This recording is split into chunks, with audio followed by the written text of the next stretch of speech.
My name is Andrew Merget, and I am one of the owners and curators here at the Warfront Museum.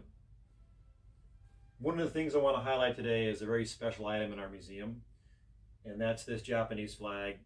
They're often called a good luck flag because Japanese soldiers and airmen and sailors would carry these with them into battle, and they were signed by family, friends, other comrades, and they would write slogans on them wishing them well or victory.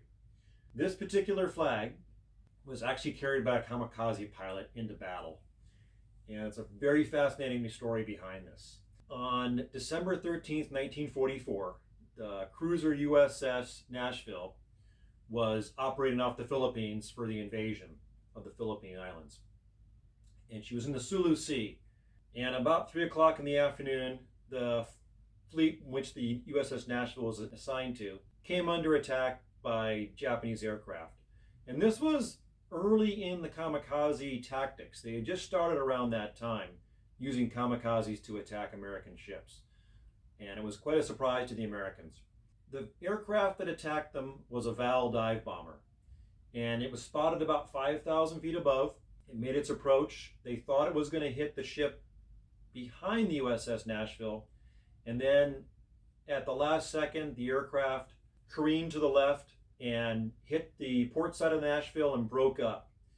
Now, as the aircraft broke up, the bombs on the wings ignited. One of them blew up on the port side, one of them was jettisoned and blew up on the starboard side. So this caused a lot of damage and killed and wounded a lot of the deck gun crews and created a big fire. In the end, once the fires were under control and the ship was brought back to combat readiness, 133 American sailors and Marines had lost their lives, and 190 other sailors and Marines were wounded badly. And that was about a third of the ship's complement, which was pretty devastating to the USS Nashville. Now, the flag itself was on the body of the Japanese pilot. And what had happened is the plane careened in and spun around and broke up, so there was a lot of wreckage of the aircraft partially intact. Now, the reason that this flag survives today as a war trophy is because shortly after the fires subsided and cooled down aboard the USS Nashville, one of the crew members, Robert Edner, bosun's mate second class, got to the remains of the cockpit where the body of the pilot was. He rummaged through the flight suit and he found the flag. It was folded up, and he secretly removed it and hid it. And this is because he knew if the officers knew he had it, they would have for surely confiscated it. So bosun's mate second class Edner hid this, and then many years bestowed it to his son, and then his son brought it to the war front for us to have here on display. These flags are often pretty interesting. They're often just standard smaller flags that say things like good luck, the name of the people who signed it, people in his life, his family, and whatnot. But this one is obviously done by a lot of guys in his unit. And we had it translated by a Japanese historian who can read the older kanji.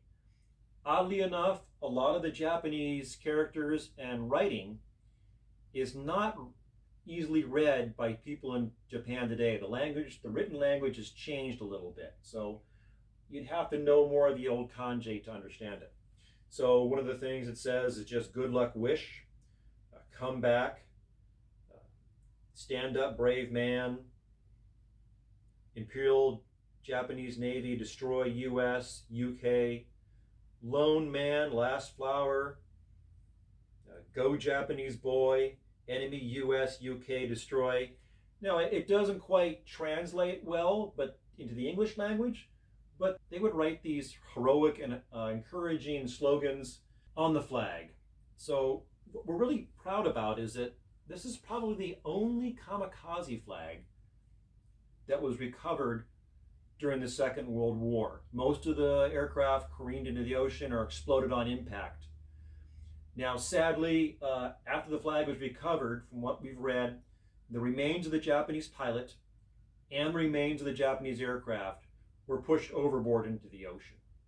So we're very proud to have this, and I hope you enjoyed what we have here today. We look forward to giving you more content from the Warfront, And if you have any questions about the items here or anything we do here, please feel free to contact us. Thank you.